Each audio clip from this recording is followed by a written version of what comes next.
Hello everybody, dear followers అందరికీ కూడా ముందుగా ఈ వీడియో మీద క్లిక్ చేసినందుకు స్పెషల్ థ్యాంక్స్ తెలుపుకుంటున్నాను. మరి భోగి, సంక్రాంతి, కనుమ, ముక్కనుమ సందర్భంగా ఈ మధ్యకాలంలో మరి ఆంధ్రప్రదేశ్ రాష్ట్రంలో అతి పెద్ద పండుగ సంక్రాంతి కాబట్టి కాస్త మన కంటెంట్కి బ్రేక్ ఇవ్వాల్సిన అవసరం ఏర్పడింది. చిన్న షార్ట్ బ్రేక్ ఇవ్వడం జరిగింది. సరే, ఇప్పుడు మళ్ళీ మీ ముందుకి నేను ఈ వీడియోతో మళ్ళీ రావడం జరిగింది. 7వ తరగతి తెలుగు బాట 7 నుంచి ఇదివరకే మనము అక్షరం అన్న పాఠ్యభాగం వరకు పూర్తి చేశాం. ఇప్పుడు దానికి కంటిన్యూషన్ సెకండ్ పార్ట్ ఇది. రెండవ భాగంని ఇప్పుడు మనం చూద్దాం. మాయాకంబలి రెండవ పాఠ్యభాగం మాయాకంబలి. మాయాకంబలి ఈ పాఠ్యభాగం యొక్క ఉద్దేశంని పరిశీలన చేద్దాం. చూడండి, మాయాకంబలి యొక్క ఈ ఉద్దేశం ముందు జాగ్రత్తగా పరిశీలన చేయండి. చాలా జాగ్రత్తగా పరిశీలన చేయాలండి. కాంపిటేటివ్ ఎగ్జామ్కి ప్రతి లైన్, ప్రతి పదం కూడా చాలా ముఖ్యమైనది. అద్భుతం ఆశ్చర్యంని పుట్టిస్తుంది. అద్భుతం అనేటటువంటిది ఇది ఏమైతే ఉందో, ఈ అద్భుతం అనేది ఆశ్చర్యంని పుట్టిస్తుంది, అలాగే ఆనందంని కలిగిస్తుంది, ఊహాశక్తిని పెంచుతుంది, తార్కిక ఆలోచనను కలుగజేస్తుంది, ప్రవర్తనలో మార్పుని తీసుకువస్తుంది. ఇది ఆశ్చర్యం, ఆనందం, ఊహాశక్తి, తార్కిక ఆలోచన, ప్రవర్తనలో మార్పు. ఈ 5 లక్షణాలని తీసుకువస్తుంది. ఓకే, ఇలాంటి లక్షణాలను విద్యార్థులలో జానపద కథ ద్వారా పెంపొందించడమే ఈ పాఠ్యాంశ ఉద్దేశం. విద్యార్థుల్లో జానపద కథ ద్వారా ఈ లక్షణాలు, పైన పేర్కొన్నటువంటి లక్షణాలని పెంపొందింప చేయడమే ఈ పాఠం యొక్క ఉద్దేశం. క్లియర్? చూడండి, 5 లక్షణాలు. అద్భుతం ఏదైతే ఉందో, ఈ అద్భుతం అనేది ఆశ్చర్యం, ఆనందం, ఊహ, తార్కిక ఆలోచన, ప్రవర్తన, అదే ప్రవర్తనలో మార్పు. ఇవి అద్భుతం యొక్క లక్షణాలు. బాగా గుర్తుపెట్టుకోండి. ఈ 5 లక్షణాలని విద్యార్థుల్లో జానపద కథ ద్వారా, మాయాకంబలి అనేది జానపద కథ, దీని ద్వారా పెంపొందింప చేయడమే ఈ పాఠం యొక్క ఉద్దేశం. మీకు బిట్ రావచ్చు, విద్యార్థుల్లో జానపద కథ ద్వారా అద్భుతం అంటే ఆశ్చర్యం, ఆనందం, ఊహాశక్తి, తార్కిక ఆలోచన, ప్రవర్తనలో మార్పులు, ఇలాంటి లక్షణాలని పెంపొందించే ఉద్దేశంతో వచ్చినటువంటి పాఠం క్రింది వాటిలో ఏది అని బిట్టు వస్తే మాయాకంబలి అని జవాబు గుర్తిస్తారు. ఇక్కడికి ఇది పూర్తయింది. ఇప్పుడు కవి పరిచయం గురించి చూద్దాం. మాయాకంబలి పాఠ్యభాగం యొక్క కవి కలువ కొలను సదానంద గారు. కలువ కొలను సదానంద పేరు జాగ్రత్తగా చూడండి. ఇక్కడ కాలం మీద ప్రశ్న అనేది రాకపోవచ్చు. ఇక్కడ ముఖ్యంగా ఏంటంటే ఆయన ఏ ప్రాంతం చెందినవారు, ఆయన ఏ జిల్లాకు చెందినవారు అంటే చిత్తూరు జిల్లాకు చెందినవారు, పాకాలలో జన్మించారు. చిత్తూరు జిల్లా పాకాల గ్రామం. ఓకే, చిత్తూరు జిల్లాలోని పాకాల, ఇది గుర్తుపెట్టుకుంటారు. ముఖ్యంగా రచనలు అనేవి చాలా ఇంపార్టెంట్ అండి. రచనలు: పిల్లల కథలు శివానందుల హరి, విందు భోజనం, చల్లని తల్లి, నీతి కథామంజరి, తుస్సన్న మహిమలు, పరాగ భూమి, వీటితో పాటు చందమామ కథలు, ఇకపోతే బంగారు నడిచిన బాట, నవ్వే పెదవులు ఏడ్చే కళ్ళు, అడవి తల్లి, ఇవి ప్రధానంగా గుర్తుపెట్టుకోవలసి ఉంటుంది. వీటి మీద ఆల్రెడీ నేను ప్రాక్టీస్ బిట్స్ అనేది లెసన్ వైజ్గా నేను రూపొందించి ఉన్నాను. సో వీటి మీద ఇంతకు ముందే మీకు నేను టెస్ట్ సిరీస్ల రూపంలో బిట్స్ అనేది అందించాను. చూడని వారు ఉంటే చూడండి. ప్లేలిస్ట్లో, మన ఛానల్లో ప్లేలిస్ట్లో అన్ని అంశాలు కూడా ఉన్నాయి. ఒకసారి మీరు చూసుకోండి. ప్లేలిస్ట్లో ఏపీ మెగా డిఎస్సి 2004-2025 దానిలోకి వెళ్ళినట్టుగైతే చాలా వీడియోస్ నేను రూపొందించి మీకోసం ఉంచాను. వెళ్ళి చూడని వారు ఉంటే చూసుకోండి. అయితే ఈ రచనల గురించి ఎలా మనం గుర్తుపెట్టుకోవాలి? ఈ రచనలు చాలా ముఖ్యమండి. ఈ రచనల నుంచి కనుక బిట్ వచ్చినప్పుడు వీటిని మనము బాగా గుర్తుపెట్టుకుని ఎగ్జామినేషన్లో ప్రజెంటేషన్ చేయాలి, ఎగ్జామ్ వరకు గుర్తుపెట్టుకోవాలంటే practice bits number of times practice చేయాల్సి ఉంటుంది. ఆ ప్రాక్టీస్ బిట్స్ నేను అంటే టెస్ట్ల రూపంలో, టెస్ట్ సిరీస్ల రూపంలో మీకు నేను అందిస్తున్నాను, చూడండి. సరే, రెగ్యులర్గా మన ఛానల్ని ఫాలో అయ్యే వరకే అర్థమవుతుంది. అయితే ఒక చిన్న ఫన్నీ కథ ద్వారా ఈయన గారి రచనల్ని మనం గుర్తుంచుకునే ప్రయత్నం చేద్దాం. ఒక ఫన్నీ స్టోరీని ఇప్పుడు మనం చూద్దాం. చూడండి. అడవి తల్లి అనే చల్లని తల్లి, అడవి తల్లి అనేటటువంటి ఒక చల్లని తల్లి తన పిల్లలకు కథలు చెబుతూ, శివానందుల హరిని చెబుతూ, నీతి కథామంజరిని బోధిస్తూ, చందమామ కథలని చెబుతూ, నవ్వుతూ, అంటే పిల్లవాడు ఏడుస్తూ ఉంటే తన పెదవులతో నవ్వుతూ తుస్సన్న మహిమలని చూపిస్తూ విందు భోజనం పెట్టింది. ఇది ఒక చిన్న ఫన్నీ స్టోరీ గుర్తుపెట్టుకోవడం కోసం. మళ్ళీ చూడండి. అడవి తల్లి అనే ఒక చల్లని తల్లి తన పిల్లలు ఏడుస్తూ ఉంటే ఆ పిల్లల కథలని చెబుతూ, శివానందుల హరిని చెబుతూ, నీతి కథామంజరిని బోధిస్తూ, తాను నవ్వుతూ, అది పిల్లలు ఏడుస్తూ ఉంటే తాను నవ్విస్తూ, అమ్మ నవ్వే పెదవులతో చందమామ కథల్ని చెబుతూ ఆ పిల్లలకి విందు భోజనం పెట్టింది. ఓకే. దీని తర్వాత పరాగ భూమి ఒకటి, బంగారు నడిచిన బాట. ఇలా గుర్తుపెట్టుకోండి. ఇది నాకు తెలిసినటువంటి చిన్న ఫన్నీ స్టోరీ చెప్పాను. మీకు ఎలా గుర్తుంటే అలా గుర్తుపెట్టుకోండి. ఇవి రచనలు. ఇకపోతే ఇక్కడ చూడండి. 1966లో బంగారు నడిచిన బాట అన్న నవలకు కేంద్ర ప్రభుత్వ విద్యాశాఖ బహుమతి లభించింది.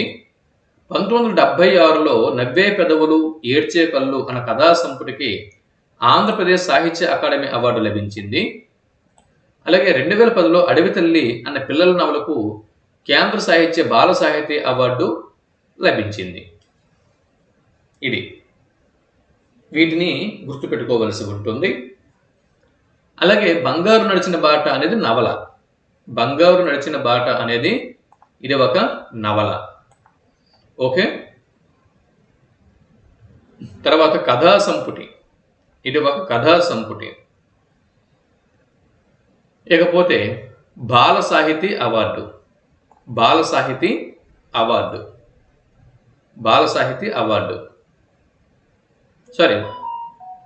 సారీ అండి. ఇక్కడ నవల ప్లస్ కథా సంపుటి, ఇది కథా సంపుటి, అది నవల. అలాగే అడవి తల్లి అనేది పిల్లల నవల. ఇది బాగా గుర్తుపెట్టుకోండి. అంటే ఏది ఏ సాహిత్య ప్రక్రియకి చెందుతుంది అన్నది బాగా గుర్తుపెట్టుకోండి. ఇకపోతే ఈ పాఠ్య భాగం మాయా కంబలి అన్న సంపుటి నుంచి గ్రహింపబడినది కాబట్టి ఇది ఈజీ గుర్తుంటుంది.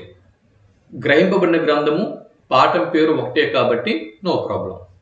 ఇది కవి పరిచయం అయిపోయింది కదా. ఇప్పుడు మనం పాఠంలోకి వెళ్దాం.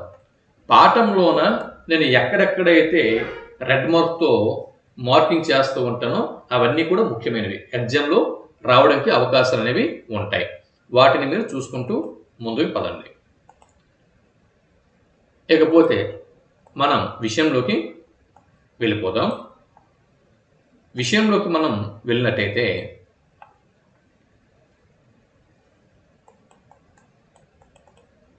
చూడండి, పూర్వం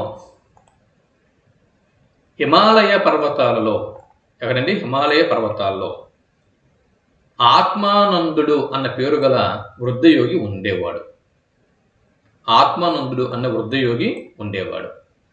ఆయన గొప్ప మహిమలు కలవాడని తెలిసి చుట్టుపక్కల వాళ్ళు తరచుగా చూడవచ్చి తమకు గల సమస్యలను ఏకరువు పెట్టి పరిష్కార మార్గాలు చూపమని ఆయన ఏకాగ్రతను చెడగొడుతూ ఉండేవారు. ఈ పాఠ్యభాగంలో వృద్ధయోగి ఎవరు అని బిట్టు వస్తే ఆత్మానందుడు. ఆత్మానందుడు అనే వృద్ధయోగి ఎక్కడుండేవాడు అని బిట్టు వస్తే హిమాలయ పర్వతాల్లో. అయితే ఇవన్నీ కూడా బిట్స్ మీకు ఆల్రెడీ నేను ఫ్రేమ్ చేసి ఇచ్చున్నాను కాబట్టి మరి ఎక్కువ టైం వేసిను. టూకీగా ఎక్కడెక్కడ బిట్స్ రావడానికి ఛాన్సెస్ ఉన్నాయో అవి మార్కింగ్ చేసుకుంటూ కథ చదువుకుంటూ వెళ్ళిపోతాను. చూడండి, ఆల్రెడీ వీటి మీద మీకు టెస్ట్ సిరీస్లో నేను కండక్ట్ చేశాను. ప్రాక్టీస్ బిట్స్ ఉన్నాయి. పూర్వం హిమాలయ పర్వతాల్లో ఆత్మానందుడు అన్న వృద్ధయోగి ఉండేవాడు. ఆయన గొప్ప మహిమలు కలవాడని తెలిసి చుట్టుపక్కల వాళ్ళు తరచుగా చూడవచ్చి తమకు గల సమస్యలను ఏకరువు పెట్టి పరిష్కార మార్గాలు చూపమని ఆయన ఏకాగ్రతను చెడగొడుతూ ఉండేవారు.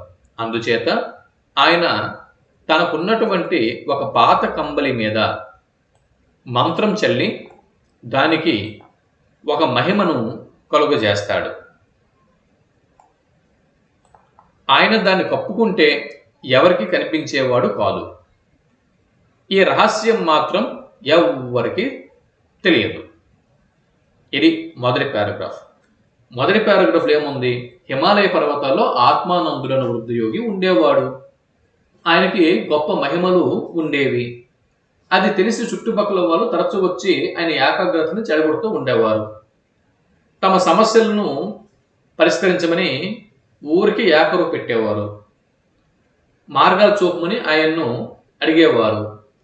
ఈ బాధ భరించలేక అతడు తన దగ్గర ఉన్న పాత కంబలి మీద మంత్రం చల్లి దానికి కొన్ని మహిమలు కలుగజేసి దాన్ని కప్పుకుంటూ ఉంటే ఎవరికి కనిపించేవాడు కాదు. ఇది మొదటి పారాగ్రాఫ్లో ఉన్నటువంటి అంశం. ఇక రెండో పారాగ్రాఫ్ని మనం పరిశీలన చేస్తే చూడండి, ఒకరోజు ఆత్మానందుడు తన భుజాన కంబలిని వేసుకుని ఒక శిల మీదుగా దాటుతూ కాలు జారి శిలకు అవతల ఉన్న లోయలోకి దొర్లి పడిపోతాడు. స్పృహ తప్పి స్పృహ కూడా కోల్పోతాడు. అతని కంబలి శిలకు యువతల పక్క పడిపోయింది. మరికొంతసేపటికి ఆ కనుమదారిన పాత దుస్తులు అమ్మే ఒక చిల్లర వ్యాపారి సంతకు పోతూ పాత దుస్తులు అమ్మే ఒక చిల్లర వ్యాపారి సంతకు పోతూ కంబలిని చూశాడు. ఎవరండి? పాత దుస్తులు అమ్మే ఒక చిల్లర వ్యాపారి. ఆత్మానందుడైన ఒక వృద్ధయోగి. ఇప్పుడు సెకండ్ క్యారెక్టర్ చిల్లర వ్యాపారి. ఈ పాఠ్యభాగంలో ఈ కథలో, ఈ జానపద కథలో మనకి పరిచయమైన రెండవ క్యారెక్టర్ చిల్లర వ్యాపారి. ఇతడు సంతకు పోతూ కంబలిని చూశాడు. అది చాలా పాతది, ఎవరైనా ఏదో ధరకు దాన్ని కొనకపోతారా అనుకుని ఆ చిల్లర వ్యాపారి దాన్ని మడిచి మూటలో పెట్టి సంత జరిగే శోభావతి నగరానికి వెళ్ళాడు. నగరం పేరు ఏం పేరండి? శోభావతి నగరం. గుర్తుపెట్టుకోండి, శోభావతి నగరానికి వెళ్ళాడు. శోభావతిలో ఓ ముసలి బిచ్చగాడు. ఇక్కడ మూడవ క్యారెక్టర్ ముసలి బిచ్చగాడు.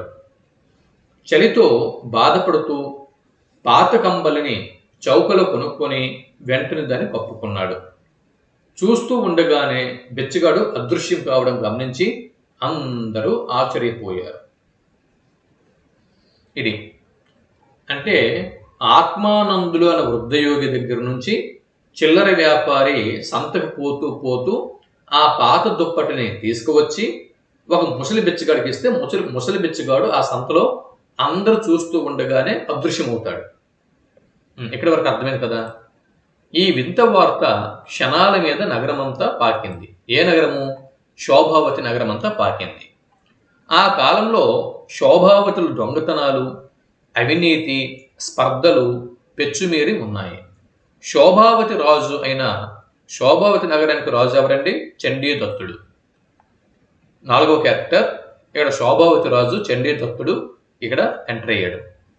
శోభావతి రాజు అయినటువంటి చండీదత్తుడు ఎంత ప్రయత్నించినా వాటిని అదుపులో పెట్టుకోలేకపోయాడు. ఈ సమయంలో కంబలి మహత్తు గురించి అందరికీ తెలియడంతో దురాశాపరులు బిచ్చగాడి కోసం వెతకసాగారు. అలాంటి అదృశ్యకరణతో దొంగతనాలు చేయవచ్చు, యథేచ్ఛగా అవినీతి కొనసాగించవచ్చు, పట్టుబడకుండా ప్రత్యర్థులను దెబ్బతీయవచ్చు అన్నది వారి ఆలోచన. కంబలి సహాయంతో అదృశ్యంగా తిరుగుతున్న బిచ్చగాడు నలుగురు అనుకునే మాటలు విని మరికొంతసేపటికి తనకు రానున్న ప్రమాదంను గ్రహించి తన చేతి కర్రను ఒక పొదలో పెట్టి ఎలాంటి చప్పుడు చేయకుండా మసలసాగాడు. ఆ కంబలి వల్ల వాడికి అడుక్కు తినటానికి కూడా లేకపోయింది. నగరంలో ఇక తనకెక్కడా భద్రత లేదు అనుకున్న ముష్టివాడు ఊరి బయట ఉన్న పాడుబడిన దేవాలయం దగ్గరికి చేరుకున్నాడు. కొంతసేపటికి అక్కడికి 4 దొంగలు వచ్చారు. వాళ్ళు కూడా బిచ్చగాని కంబలి గురించే మాట్లాడుకుంటున్నారు. ఇకపోతే ఆ రాత్రి అంతా వాడు ఆలోచించి తన కంబలి కోసం దేశంలో హేమీలు తహతహలాడుతున్నారని, అది తనకు ఎందుకో పనికిరాదని రూఢి చేసుకుని మర్నాడు తెల్లవారగానే తాను వాళ్ళ కంట పడకుండా కంబలి కప్పుకొని అదృశ్యంగా రాజసభకు వెళ్ళి తాను కప్పుకున్న కంబలి తీసి రాజు ఎదుట ప్రత్యక్షం అయ్యాడు. అది. ఇకపోతే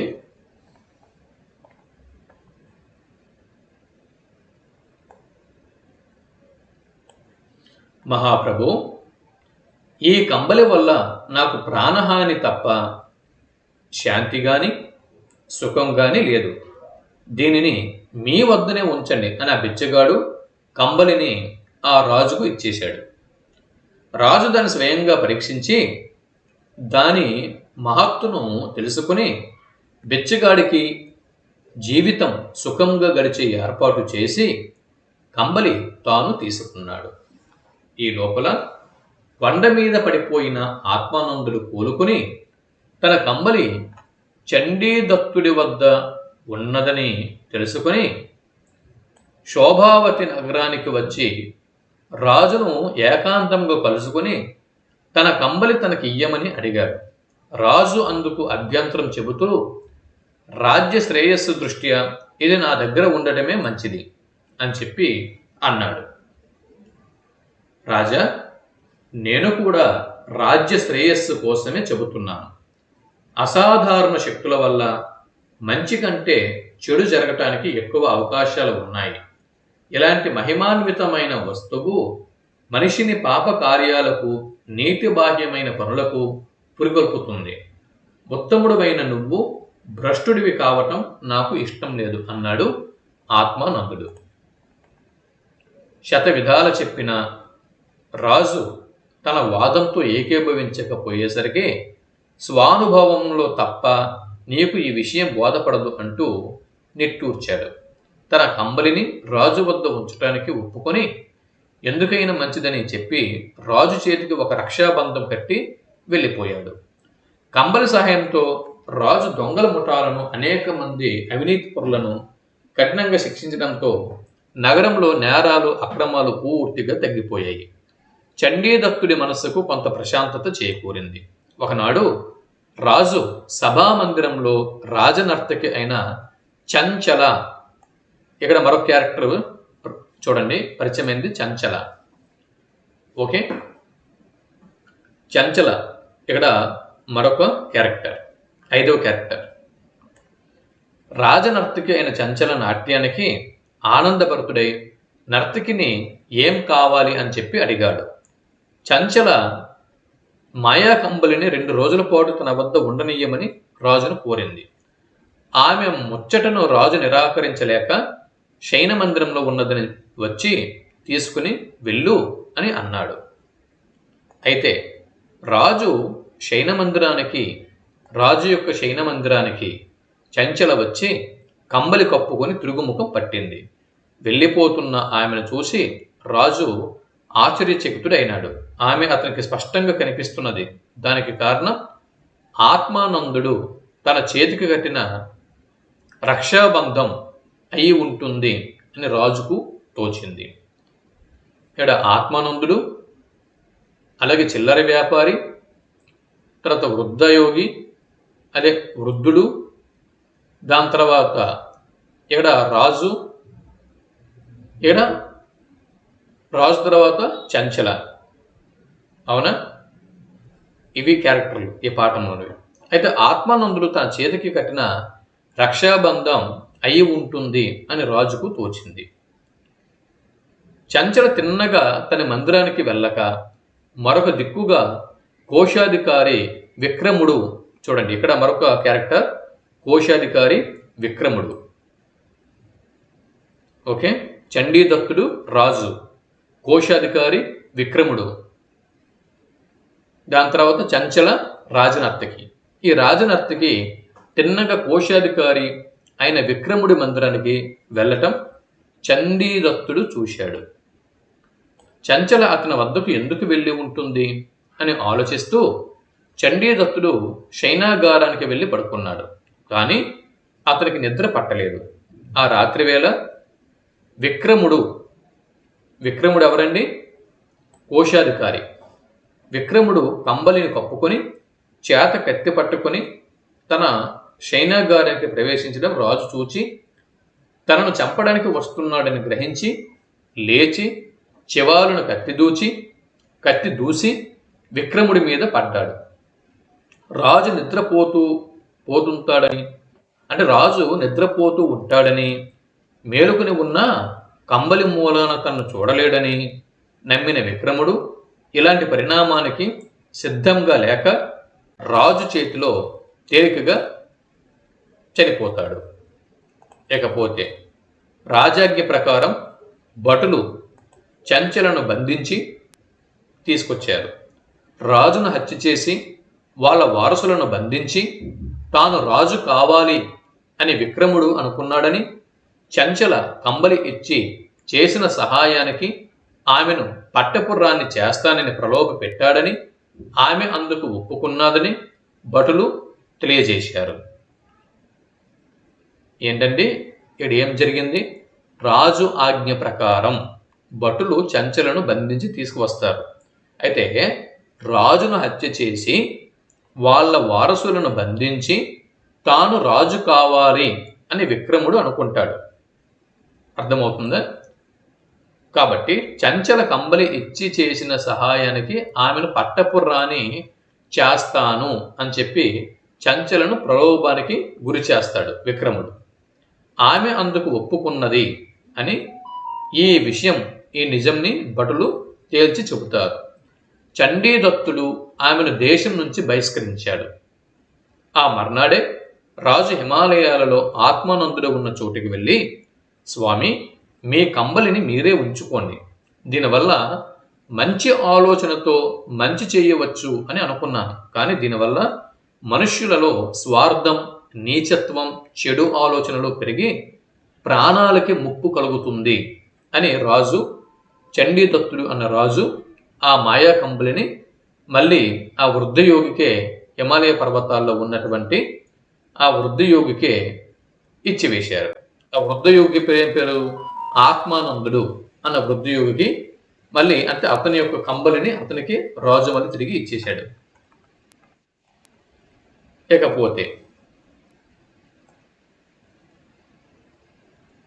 ఆ కంబలి దుష్టుల చేతికి పోతే రాజుకు ఎంత ప్రమాదమో ఆత్మానందుడికి తెలుసు. కాబట్టి ఆయన శోభావతి నగరానికి వెళ్ళి రాజును కంబలి ఇమ్మని అడిగాడు. రాజుకు రక్షాబంధనం కట్టాడు. రాజు కూడా దీనివల్ల వచ్చే ప్రమాదం గ్రహించగానే కంబలిని ఆత్మానందుడికి తిరిగి ఇచ్చివేశాడు. ఆత్మానందుడు, నీ వద్ద ఈ కంబలి ఉంది అనే భయం ప్రజల్లో ఉంటే చాలు, వాళ్ళు ఇంకా పాపాలు చేయడానికి భయపడతారు అని నవ్వుతూ ఆత్మానందుడు అనే ఉద్యోగి రాజు దగ్గర నుంచి తన మాయా కంబలిని తిరిగి తీసుకుంటాడు. ఇది కథ. ఇక్కడ మీరు చూడండి, అవగాహన ప్రతిస్పందన. ఇందులో భాగంగా కొన్ని చూడండి, ఏమడిగారు? అవగాహన ప్రతిస్పందన అన్న ఈ అభ్యసన లక్ష్యంలో భాగంగా ఏమడిగారు? సొంత మాటలో చెప్పడం. అంటే మాయా కంబలి పాఠం విన్నారు కదా, సో వినిన దాన్ని సొంత మాటలో చెప్పమని అడగడం, ఇది అవగాహన ప్రతిస్పందన దీని కిందకు వస్తుంది. ఇకపోతే కథలోని మాయా కంబలి మీకు లభిస్తే దాన్ని ఏ విధంగా ఉపయోగిస్తారో చెప్పండి. అంటే కథను ఆధారంగా చేసుకుని వారి సొంత అభిప్రాయాలను చెప్పమని అడగడం. మరియు మీరు ఏదైనా ఒక కథ చదివిన కథని మీ సొంత మాటల్లో చెప్పండి. అంటే ఏదైనా కూడా సొంత మాటల్లో ఇక్కడ చెప్పమని అడిగితే అది అవగాహన ప్రతిస్పందన అన్న అభ్యసన ఫలితం కిందకి వస్తుందన్నమాట. ఓకే. అలాగే గద్యాన్ని చదివి ప్రశ్నలకు జవాబులు రాయండి. గద్యంని చదివి ప్రశ్నలకు జవాబులు రాయండి. ఇది కూడా అవగాహన ప్రతిస్పందన కిందకే వస్తుంది. ఇకపోతే వ్యక్తీకరణ సృజనాత్మకత, ఇందులో ప్రశ్నలు జవాబులు వస్తాయి. అలాగే భాషాంశాలు. ఈ 3 అంశాలని అవగాహన ప్రతిస్పందన, వ్యక్తీకరణ సృజన మరియు భాషాంశాలు, వీటిని ఎగ్జామిన్ చేస్తున్నారు. ఓకే. ఇప్పుడు భాషాంశాలని చూద్దాం. యథేచ్ఛగా అంటే స్వేచ్ఛ. యథేచ్ఛగా మీన్ స్వేచ్ఛ. ఇకపోతే చౌక ధరకు అమ్ముతున్నారు. చౌక అంటే తక్కువ ధర. ఇకపోతే చెడ్డ పనులు ఎవరైనా చేస్తే అభ్యంతరం చెప్పాలి. సో అభ్యంతరము అంటే అర్థము ఆటంకం. చలి వేసినప్పుడు గొంగలి కప్పుకుంటాను. గొంగలి మీన్ రగ్గు. గొంగలి అంటే అర్థము రగ్గు, దుప్పటి. ఇకపోతే ప్రకృతి మరియు వికృతి. ఆశ్చర్యము, ఇది ప్రకృతి పదము. దీనికి వికృతి పదము అచ్చరు. రాత్రి, ఇది ప్రకృతి పదం. రాత్రి అనేది వికృతి పదం. రాజు ప్రకృతి పదం. రేడు, ఇది వికృతి పదం. ముఖము, ఇది ప్రకృతి పదం. మొగము వికృతి పదం. సుఖం ప్రకృతి పదం. సుఖం వికృతి పదం. చూసుకోండి. నెక్స్ట్ సమానార్థక పదాలు. ఇకపోతే పర్వతాలు, అలాగే శైలములు మరియు గిరులు, ఇవి సమానార్థక పదాలు.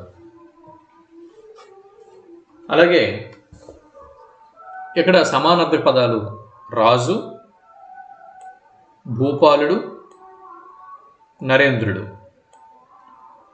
ఇకపోతే కరవాలము మరియు ఖడ్గము. కరవాలము, ఖడ్గము, ఇవి సమానార్థక పదాలు.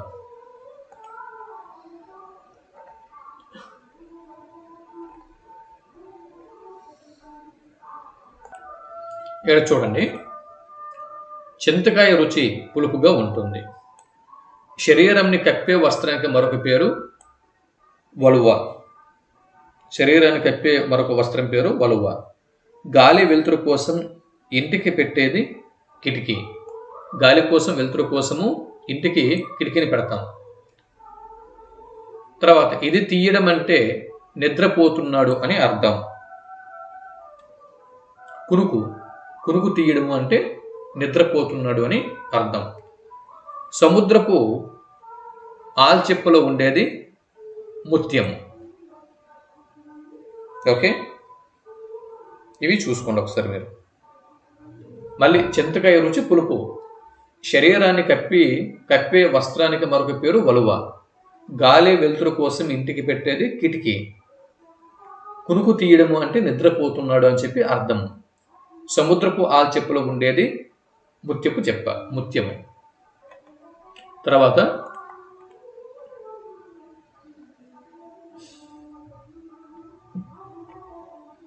ఇక్కడ చూడండి, పోతన భాగవతం రచించాడు. ఆవు పాలు ఇచ్చింది, రాజు వేటకు వెళ్ళాడు, రాము అన్నం తిన్నాడు, గీత పుస్తకం తెచ్చింది. ఇకపోతే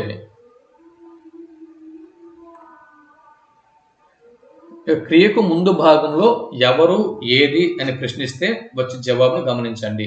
ఇవన్నీ మనకు అవసరం లేదండి, అంటే ఇవన్నీ అవసరం. ఇవి మనం సాధారణంగా ఎగ్జామ్లో గుర్తుపెట్టేస్తాం, ఎంత ఈజీ మనకు అవసరం లేదు. ఇక్కడ చూడండి, కర్తను గుర్తించి గీత గీసి పక్కన రాయండి. ఈ వాక్యంలో కర్తని గుర్తించమన్నాడు. ఇక్కడ ఆత్మానందుడు కంబలిని భుజాన్ని వేసుకుని వెళ్ళాడు. ఈ వాక్యంలో ఆత్మానందుడు ఇక్కడ కర్త. ఓకే, దాని తర్వాత భిక్షగాడు మాయా కంబలితో అదృశ్యమయ్యాడు. ఇక్కడ భిక్షగాడు కర్త, అలాగే ఇక్కడ విక్రముడు కర్త, ఇక్కడ చండీ దత్తుడు కర్త, ఇక్కడ భటులు కర్త.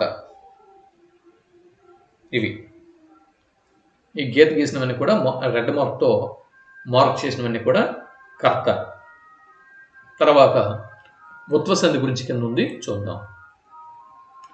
రాముడు అతడు, సెలవిచ్చారు, మీరెవ్వరు, కొంచెమైనా, భావమేమి, ప్రజలందరూ. వీటిని విడదీస్తే రాముడు ప్లస్ అతడు, సెలవిచ్చారు సెలవు ప్లస్ ఇచ్చారు, మీరెవ్వరు మీరు ప్లస్ ఎవ్వరు, కొంచెమైనా కొంచెము ప్లస్ అయినా, భావమేమి భావము ప్లస్ ఏమి, ప్రజలందరూ ప్రజలు ప్లస్ అందరూ. సో ఈ సంధి గురించి తర్వాత మనం క్లియర్గా చూద్దాం. అయితే సంధి యొక్క సూత్రం చూడండి. పూర్వస్వరం ఊ ఉంది, ఇది ఉత్వసంధి అని చెప్పొచ్చు. పూర్వస్వరం ఊ ఉన్నంత మాత్రం ఉత్వసంధి అయిపోదు. ఈ సంధి అనేది తెలుగు పదాల మధ్య జరగాలి. పూర్వపదము తెలుగు పదమై ఉండాలి, పరపదము తెలుగు పదమై ఉండాలి. తెలుగు పదాల మధ్య సంధి జరిగితే అది ఉత్వసంధి అవుతుంది. లేకపోతే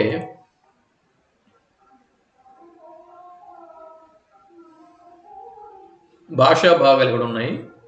ఇవన్నీ మనకు తెలిసినవే, భాషా భాగాలు ఇవన్నీ కూడా.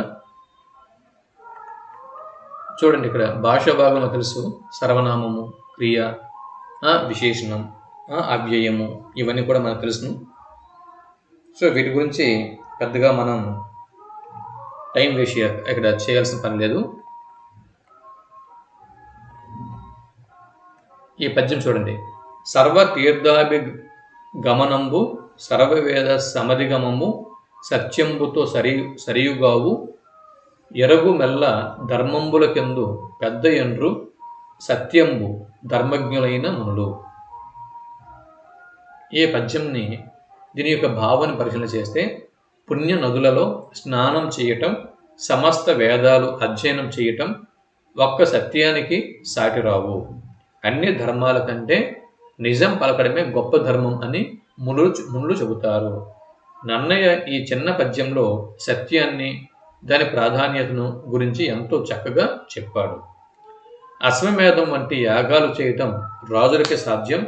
పుణ్యక్షేత్రాలు దర్శించడానికి ధనం ఉండాలి. నిజం చెప్పడానికి మాత్రం ఏమీ ఖర్చు లేదు. అయితే దాని ఫలితం ఎంతో విలువైనది. ఒక సత్యవాకు ఎంతటి పుణ్యాన్ని కలిగిస్తుందో, ఒక అబద్ధం అంతకంటే ఎక్కువ పాపంని, నష్టాన్ని కలిగిస్తుంది అన్నది ఇక్కడ విషయం. శత విధాలు అంటే 100 విధాలుగా చెప్పడం. ఏదైనా ఒక విషయంని అనేక రకాలుగా తెలియజేస్తున్నారు అని తెలిపే పదబంధం శత విధాల. స్వ అనుభవం, తనకు తాను ఏదైనా చేయటం ద్వారా అలవడే నేర్పుని స్వ అనుభవం అని చెప్పి అంటారు. ఎక్కడి నుంచి కూడా బిట్ రావడం ఛాన్స్ ఉంది. ఈ 2 పదాలను చూసుకోండి. ఇకపోతే ఇక్కడ చూడండి, మనిషి ఒక చిన్న కథ ఉంది. మనిషి అన్న కథలో యూనాను అన్న గ్రీకు దేశంలో జాందస్ అనే పేరు గల ఒక ధనవంతుడు ఉండేవాడు. యూనాను అన్న గ్రీకు దేశంలో జాందస్ అన్న పేరు గల ఒక ధనవంతుడు ఉండేవాడు. ఈ ఈసఫ్ అనేవాడు అతనికి బానిస. ఎవరికి? జాంతస్ అన్న ధనవంతుడికి ఈసఫ్ బానిసగా ఉండేవాడు. ఈసఫ్ తెలివితేటలు గలవాడు. జాంతస్ ఈసఫ్ను ఒకనాడు ఇట్లా ఆదేశించాడు, పోయి చూచిరా, నీటి తొట్టి అంటే బాత్ టబ్ వద్ద ఎందరూ మనుషులు ఉన్నారో ఒకసారి వెళ్ళి పోయి చూచిరా అని చెప్పి అన్నాడు. అక్కడికి వెళ్ళి నేను స్నానం చేసి రావాలి. ఎవరంటున్నారు? జాంతస్ అన్న ధనవంతుడు ఈసఫ్తో అంటున్నాడు. అక్కడికి వెళ్ళి నేను స్నానం చేసి రావాలి, ఆ బాత్ టబ్ దగ్గర అంటే నీటి తొట్టి వద్ద ఎంతమంది మనుషులు ఉన్నారో చూసిరా అని ఆదేశించాడు. తిరిగి వచ్చి అతడు యజమానితో ఇలా చెప్తున్నాడు, అయ్యా, నీటి తొట్టి వద్ద ఒకే ఒక్క మనిషి ఉన్నాడు అని చెబుతాడు. జాంతస్ ఈసఫ్ను వెంట పెట్టుకుని స్నానాల గది దగ్గరికి వెళ్ళాడు. వెళ్ళి చూస్తే అక్కడ అడుగు తీసి అడుగు పెట్టడానికి కూడా చోటు లేదు. ఆయనకు కోపం వచ్చింది. ఏమిరా, అబద్ధం చెప్పావు, సిగ్గులేదా వ్యర్థుడా? నీవు ఏమని చెప్పావు? స్నానాల తొట్టి దగ్గర ఒకే ఒక్క మనిషి ఉన్నాడు అని అన్నావు. మరి ఈ గుంపు ఎక్కడి నుంచి వచ్చింది అని అడిగాడు. ఈసఫ్ అన్న బానిస వినయపూర్వకంగా ఇలా జవాబు చెబుతున్నాడు, అయ్యా, నేను సరిగ్గా ఉన్న విషయమే చెప్పాను. నేను ఇక్కడికి వచ్చేటప్పుడు త్రోవలో ఒక పెద్ద రాయి పడి ఉంది. వచ్చే పోయే వాళ్లకు అది తగులుతుంది. అది తగిలి వారు క్రింద పడుతున్నారు. దానిని తొలగిద్దాము అన్న ఆలోచన ఏ ఒక్కరికి కలగలేదు. కొంచెం సేపటి తర్వాత ఒక వ్యక్తి అక్కడికి వచ్చాడు. అతడు తన శక్తి అంతా ఉపయోగించి త్రోవలో నుంచి దానిని తొలగించాడు. స్నానాల గది వద్దకు వెళ్ళాను. అక్కడ ఒక నిరుపేద బిచ్చగత్తె నిల్చుని ఉండగా చూశాను. ఆమె చాలాసేపటి నుంచి అక్కడే నిల్చొని ఉంది. స్నానం చేస్తున్న వారిని ఆమె నీరు అడిగింది, కానీ ఏ ఒక్కరూ ఆమె వైపు చూడలేదు. త్రోవలో రాయి తొలగించిన వ్యక్తి బిచ్చగత్తెకు మంచినీళ్లు ఇచ్చాడు. అయ్యా, ఇప్పుడు మీరే చెప్పండి, స్వార్థపరులు తమ కోసం తాము జీవించే వాళ్ళు, ఇతరుల కష్టంని తొలగించిన వారు, వీరు మనుషులుగా పిలువబడటానికి యోగ్యులా? నాకు మాత్రం అక్కడ ఆ ఒకే ఒక వ్యక్తి కనిపించాడు. అతనిలో మానవత్వం ఉంది. అందుకే నేను చెప్పాను అక్కడ ఒకే ఒక మనిషి ఉన్నాడు అని. సో జాంతస్ అన్న ధనవంతుడికి ఇదంతా వినేసరికి ఎంతో సంతోషం వేసింది. నీవు నీ కోసం బ్రతికితే అది పశు ప్రకృతి. నీవు ఇతరుల కోసం జీవిస్తే అది మానవ సంస్కృతి అనేది ఈ కథలో ఉన్నటువంటి సారాంశం. అయితే బిట్ మిగిలి రావచ్చు ఎక్కడి నుంచి అంటే ఈ కథ నుంచి కూడా బిట్ అనేది రావడం ఛాన్స్ ఉంది. చూడండి, నీవు నీ కోసం బ్రతికితే అది పశు ప్రకృతి. నీవు ఇతరుల కోసం జీవిస్తే అది మానవ సంస్కృతి అన్న నీతి కథని, ఈ సూక్తిని బోధించిన కథ క్రింది వాటిలో ఏది? ఈ సూక్తిని బోధించిన కథ క్రింది వాటిలో ఏది అని బిట్టు వస్తే మనిషి అని జవాబు గుర్తించాల్సి ఉంటుంది.